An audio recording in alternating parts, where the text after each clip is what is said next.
Do you believe the woke era a failed experiment? The ESG, the DEI, the kind of push for that. When you talk about things now, you talk in a practical sense, what we can do, what we can get done. Looking back at that, how do you see it? Society moves, the pendulum moves all the time. In BlackRock's cases, we are responsible for managing money for everybody. And even today, as you said, maybe these, renewables are less talked about it. I can tell you right now, we have many investors worldwide are investing in renewables, trying to emphasize solar and other things like that.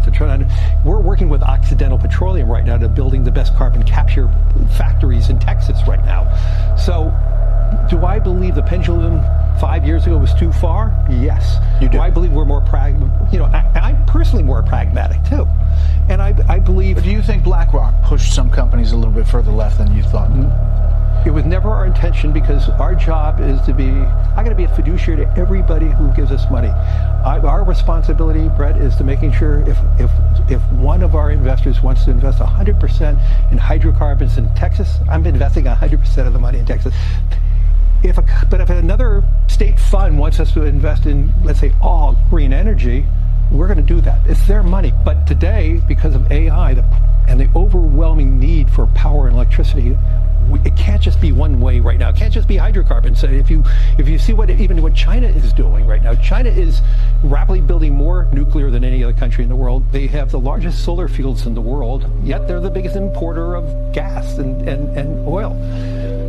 And so to me, more importantly today, I think society has moved into a better position of having more pragmatism. And what you're hearing from me is I'm echoing what we're hearing from our clients. Well, behaviors are going to have to change, and this is one thing we're asking companies. You have to force behaviors, and at BlackRock we are forcing behaviors. 54% of the incoming class are women.